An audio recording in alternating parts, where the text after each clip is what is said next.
It's not as if you could say, well, let's just resolve this original dispute over the succession and we can be one. There is now 1400 years of different political, social, cultural, and theological history that separates them. Sunni and Shia Muslims have some overlapping ideologies and practices. Although disagreements between the two have been going on for centuries, Shias, aka Shiites, and Sunnis share core beliefs and practices. The media tends to focus on the differences between Sunnis and Shias. That's pretty much it.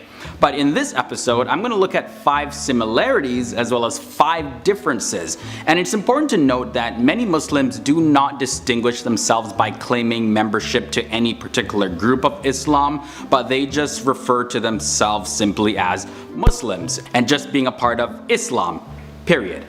Now, there's some Islamic groups that hold different views, but generally speaking, these are the main similarities. And that's what I'm going to take a look at first, the similarities. So starting with number 10, counting down to number 1. We have the one true faith. Islam for both Sunnis and Shias is considered the one true faith. For Muslims, Islam is more than just a belief. It's a way of life, or rather the way of life. Of course, this belief of being the one true faith has been the source of a lot of struggle between Muslims and those of other faiths, but Sunnis and Shias do stand united in the belief that Islam is the only way. So the next similarity I'm taking a look at is the belief in one God. Sunni and Shias are fully monotheistic, and monotheistic in simpler terms literally just means that they believe in only one God, Allah.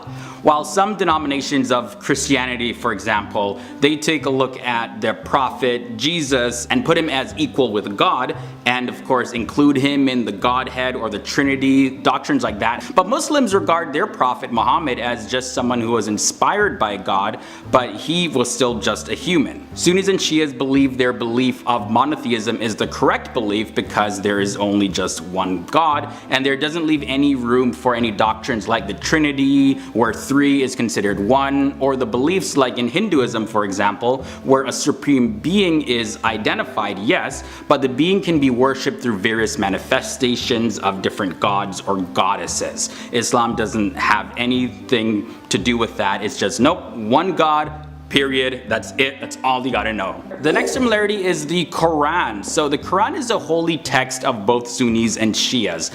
Both of them accept the Quran, sometimes spelled Quran with a K. They believe the Quran is the holy book, and that it contains the indisputable will of Allah and his plans for humanity. Both Sunnis and Shias believe that the Quranic laws called Sharia supersedes worldly laws of the land. The next similarity I'm taking a look at is the 5 pillars of Islam. Even if you're not a Muslim, you've probably heard the term before, but this is another similarity between them. The pillars of Islam form the foundation of the faith for both Shias and Sunni Muslims. Sunni and Shia Muslims accept and practice the 5 pillars of Islam, and these 5 core acts are considered essential to what it means to actually live out the Islamic faith.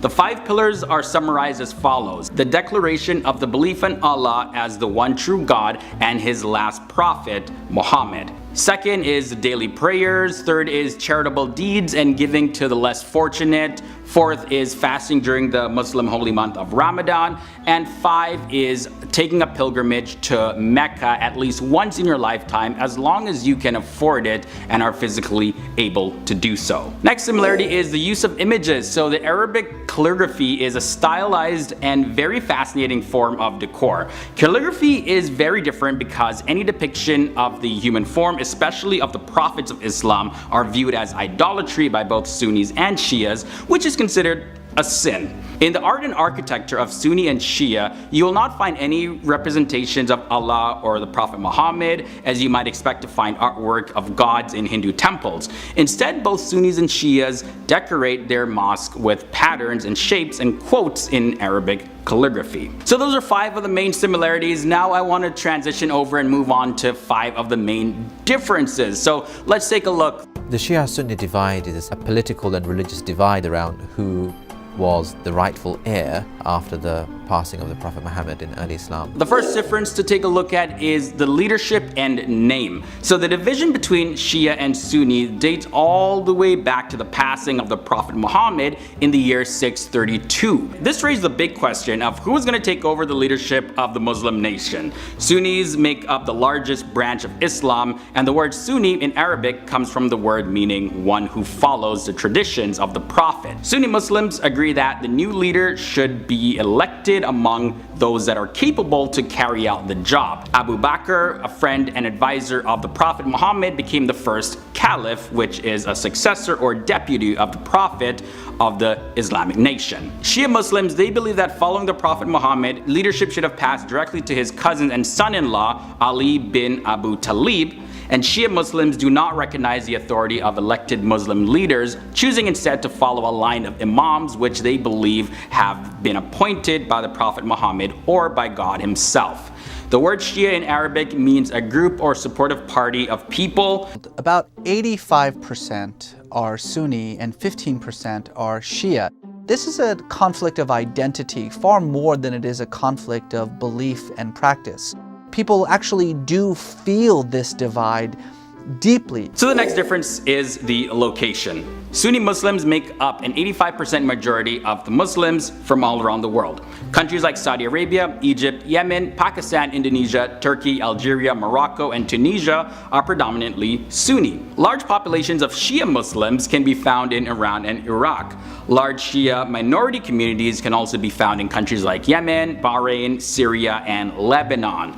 The religious differences are embedded in the culture that in these places where large Sunni and Shia groups live together, coexisting is very challenging, almost impossible to happen. Sunnis and Shias is one big family that need to forget this 1,000-year-old division and look at the problems that we face now. The next difference is temporary marriages. So this is a big one. Nikah muta, or temporary marriage, is an ancient Islamic practice that usually happens when a man has to travel far distances. The term literally translates to pleasure marriage, and it basically unites a man and a woman as husband and wife, but only for a predetermined and temporary amount of time, and there's some other rules that apply as well. Shias still believe and honor this practice. Sunnis, however, view it as complete adultery, which is a sin. There's also a difference in their religious leadership, so I touched on it briefly, but there are varying beliefs about this. But in a very general sense, Shia Muslims believe that the authority of the Imam is infallible because it comes directly from God. They perform pilgrimages to their tombs and shrines in hopes of divine intercession. Sunni Muslims completely counter this belief because they believe that there is no basis in Islam for a privileged group of spiritual leaders based on heredity. And also they don't believe that there's any basis for intercession of saints. Sunnis say that leadership of the Muslim community is not a birthright, but rather something that is earned through trust and may be given or taken away by the people. And the final difference that I'm taking a look at is the difference in religious texts and practices. Shia Muslims tend to feel animosity towards some of the companions of the Prophet Muhammad. This is based on their position and actions during the early years of discord about leadership in the community. Many of those companions, Abu Bakr, Umar bin al-Khattab, Aisha, and several others, have narrated traditions about the Prophet's life and spiritual practice. Shia Muslims reject these traditions and do not base any of their religious practices on those testimonies of those individuals. This naturally gives rise to some differences in religious practice between the two groups. These differences touch all aspects of the religion, including prayer, fasting, pilgrimage, etc. Muslims now need to be united more than at any time. In order to be united, we need to forget these old hurts and we need to look at the reality of the present situation. The reality of the present situation is that Sunnis and Shias use the same Quran. Starting at difference number 10, and that is the Prophet Muhammad's successor. This is considered to be the dominant difference between Shia and Sunni Muslims. In Shia Islam, they hold that Ali ibn Abu Talib is the appointed successor to the Islamic Prophet Muhammad, and he's the head of the Muslim community. However, Sunni Muslims hold on to the belief that Abu Bakr was actually the first Muslim leader after the Prophet Muhammad based on election. The difference at number 9 is the difference in the afterlife philosophies. There's a whole lot to say about this, but let's try to keep it as simple as possible. Both Sunnis and Shiites believe that in the afterlife, there's either paradise or hell. Now, the split comes when deciding on how somebody actually gets to heaven or hell. For Shias, if one believes and follows the Prophet Muhammad as well as the 12 Imams, then paradise is guaranteed for them. However, Sunni Muslims believe that they must have faith in Allah, His prophets, believe in the righteous deeds presented in the entire Quran, as well as accept Muhammad as the final prophet in order to have a chance at attaining paradise. But even if you do all of the above, you're still dependent on the mercy of Allah. Let's talk about self-flagellation. This is a big one. So Sunnis disagree with the practice of self-flagellation so much that they view it as a sin, like a big sin. They do not even participate in the act in any capacity, in any way, shape, or form. Now, over to the Shias, they practice self-flagellation to commemorate the martyrdom of Hussein. And these acts, they consist of flogging your own back, hitting your chest with your hands, or using knife or chains or other sharp objects. Now, we're not going to show images because some of them get very graphic, but as you can imagine, this practice can be very painful for someone to experience. The difference at number 7 is the worship at graves. Sunnis strongly oppose the idea of praying at grave sites, and it's viewed as shirk or a major sin because they're relying on someone other than Allah for their help. Shias, on the other hand, they are totally fine with the practice and they actually encourage it. There are some varying beliefs about this though, but touching or kissing the shrines of the prophets and the imams, they believe that it does not imply shirk according to their beliefs, nor does it associate that this particular person is equal with Allah, because Allah has the ultimate sovereignty in this entire universe, and Muslims submit to and worship and seek the help from Him only. But Shias maintain the idea that visiting shrines is merely a gesture of respect. They're not actually asking for help from those individuals who passed away. Now let's look at the difference at number 6 when it comes to choosing a leader. When it comes to choosing a leader, Shia and Sunni Muslims have completely different views. Shias believe that the doctrine of an imam is perfect because it comes directly from God, and that the leader of the Muslim community must be a descendant of the Prophet Muhammad. Sunnis, on the other hand, don't believe that there is any basis in Islam to have spiritual leaders that are admired or being held in such a regard like this as a leader of a Muslim community. Also, Sunnis believe that leadership shouldn't be a birthright, but it should be a trust that is earned and which may be given or taken away by the people themselves through voting and election. Difference at number 5, and this difference has to do with Al-Mahdi. Although the concept of Al-Mahdi is not an essential doctrine in Sunni Islam, it is popular among both Sunni and Shia Muslims. Both groups agree that he will rule over Muslims and establish justice. However, they differ when it comes to his attributes and his status. Sunni Muslims, generally speaking, do not believe that Mahdi has already been born. Sunnis in general reject the 12-verse Shiite principle. The Mahdi is the 12th and the last in a chain of the purified Imams. He was born on the 15th of Shaban, 255 AH. His name is Muhammad and his titles are Mahdi among others, and his birth was kept a complete secret. And Shias believe that the 12th Imam, yes, will return as the Mahdi with a company of his chosen ones, and his enemies will be led by the Dajjal, or the false Messiah. The next difference we're looking at number 4 is temporary marriage. Temporary marriage is an ancient Islamic practice that usually happened when a man had to travel far distances. And pretty much what these marriages do is it unites a man and a woman as husband and wife, but only for a predetermined and temporary amount of time. Certain Shias still hold on to this practice. However, Sunnis, they view this as adultery. So if you're married and you leave without a divorce, That's adultery, that's a sin. The difference at number 3 leads us to holy cities. Both Sunnis and Shias have 3 common holy cities, which are Mecca, Medina, and Jerusalem. The only difference though is that Shias also believe that Najaf, Karbala, and Kufa are holy cities as well. Now, an important practice of Shia Islam is that of visiting the shrines of imams in Iraq and also in Iran. In Iraq, these include the tomb of Imam Ali and also visiting the tomb of his son Imam Hussein, because both are considered to be major Shia martyrs. The difference at number 2 has to deal with angels and their free will. Both Sunnis and Shias, they believe in angels, that God created them from light and they carry out his will. They're powerful creatures and everything. However, angels lead very different lives when it comes to Shia and Sunnis.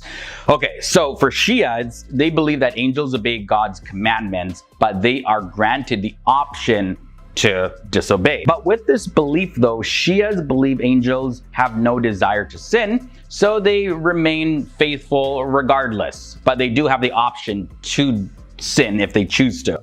Sunnis, though, they feel that angels always obey God's commandments, and that's because that they have no free will at all. So even the potential or the possibility to sin and stray from God isn't even there for angels. So as you can see, that would be a completely different lifestyle when it comes to the angelic beings based on the beliefs of Shia and Sunni Muslims. And finally, we end off with a difference at number 1, and this is the difference in praying. Sunni Muslims, they pray 5 times a day. This is known by everybody, even people that aren't Muslim. Whereas Shia Muslims, they can combine prayers and pray 3 times a day. And one of the things that you can use to identify a Shia praying is that you'll often see a small tablet of clay from a holy place, often from Karbala or a place like that. And on that thing, they place their forehead on it while they're bowing down in prayer. Now for Sunnis have their arms folded in various positions, from below the navel to the chest, right over the left. But Shias keep their arms straight by their sides. We're looking at 10 surprising similarities between Sunnis and Shias, starting at number 10. So there's a similarity with Muhammad as a prophet. All Muslims believe that Allah chose a man named Muhammad as a prophet of Islam, and that with Allah's blessing and continuous revelations throughout his life, the Prophet Muhammad guided the Muslims to lead a life according to the Quran, which leads me to the next point actually. So at number 9, there's similarities with the Quran and the Hadith. The Quran is held by Sunnis and Shias as a collection of divine revelations, and also the Hadith is viewed as the sayings, teachings, and the practices of the Prophet Muhammad, which serve as a supplement to the Quran. In a short period of about 22 years, from 610 to 632 AD, the Prophet Muhammad succeeded in leaving a great political as well as spiritual legacy that ultimately led to the establishment of Islamic civilization. Sunnis and Shias 100% both agree on this. For number 8, let's take a look at the greatest virtues. Both Sunnis and Shias believe that piety, which is just another way to say religiousness, the righteous observance of the principles of the Quran, as well as striving for goodness in daily life, are the greatest virtues of human beings. Just gotta be a good person, you know? If only we're that simple. Be a good person. That's it. That's all you gotta do. From there, let's look at the similarities with law and human rights. So both Sunni and Shia Muslims, they agree on the need for a strong ethical as well as a moral code to regulate human behavior in all the different aspects of life. Social justice is also believed to be a fundamental right. So regardless of who you are, you got rights, and we need to have moral codes and ethics everywhere because, you know, we're all human beings, we share this planet.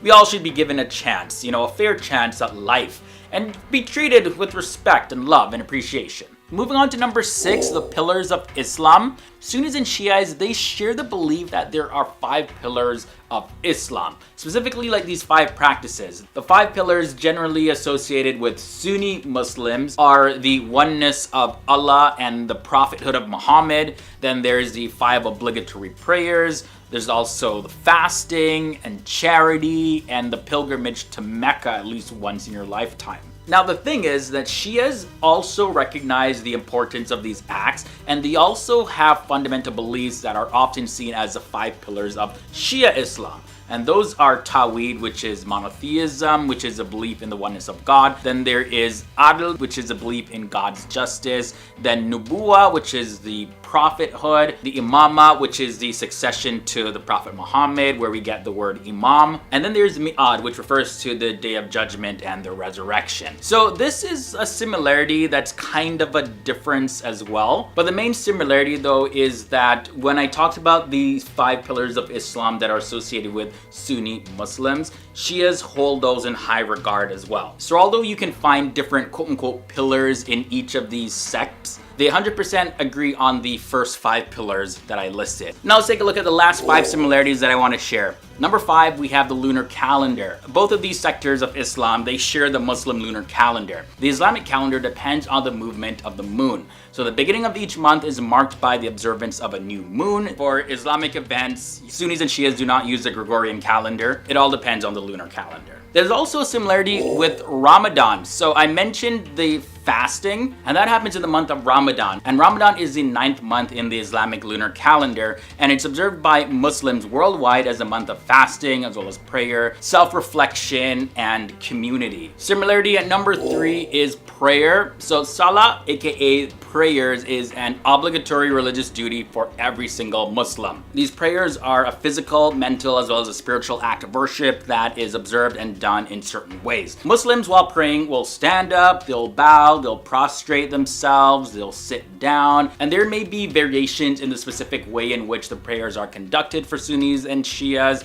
but prayer is a full mental, emotional, and physical experience for both, usually accompanied by reciting verses of the Quran. Getting more into the specific of the similarity of charity at number 2, sadaqah, which refers to giving to charity, is also one of the common things between Shia and Sunni Muslim. It's an optional charitable giving though that's practiced as a religious duty out of generosity. Both the Quran and Hadith really emphasize spending money to help somebody in need, and also they urge Muslims to give more as an act of optional charity.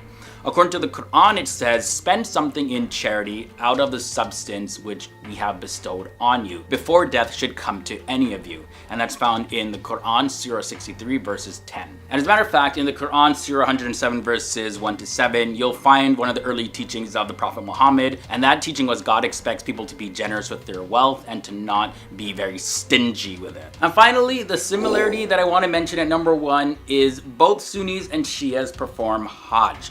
This is an Islamic pilgrimage called Hajj. Is performed during the Islamic month of Dhu al-Hijjah, and it's done in the city of Mecca. Mecca is the only pilgrimage site officially accepted by all Muslims, but Iran and Iraq are home to various different sites that are also considered holy to Shia Muslims. A lot of people like myself who are not Muslim or just of different religious backgrounds really don't understand. So I'm going to get into the intricacies and some interesting facts here on the differences between Shia and Sunni Muslims. So let's begin with the facts right now. First of all, let's talk about the split, if you will. Now, when the Prophet Muhammad died in the year 632, he didn't leave a successor to lead the Muslim community. So there was a lot of dispute as to who would lead them from then on. The title passed to Abu Bakr, and then after him came Ali, the Prophet's son-in-law. But after Ali, his sons Hassan and then Hussein claimed the title. Hussein's martyrdom became a central focal point to those who believed that Ali should have succeeded the Prophet and not Abu Bakr. But Sunnis also believe that the first 3 caliphs before Ali as rightly guided and as devoted to Allah. Sunni rulers embarked on a massive conquest that extended the caliphate to northern Africa and Europe. Now I want to take a bit of a closer look in terms of how their beliefs actually differ. So Shias considered Ali and the leaders who came after him as imams. Most believe in a line of 12 imams, the last of whom, a boy, is believed to have vanished in the 9th century in Iraq. Shias known as Twelvers anticipate his return as the Mahdi or the Messiah.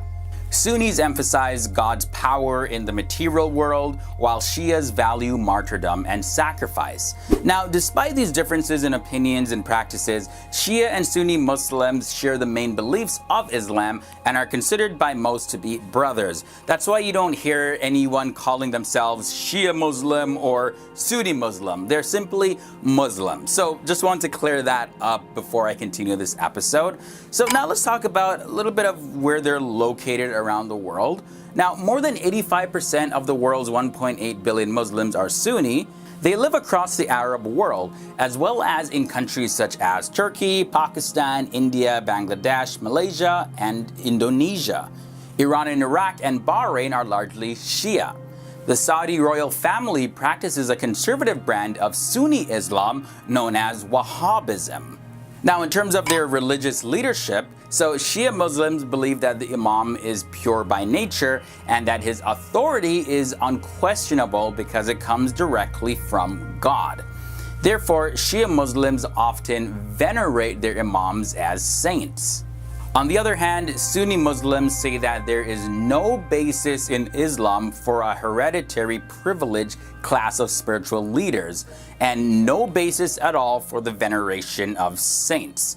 Sunni Muslims argue that the leadership of the community is not a birthright, but it's actually a trust that you need to earn. So, Sunni and Shia Muslims follow the Quran, as well as the Prophet's hadiths, or sayings, and the Sunnah, which are the customs.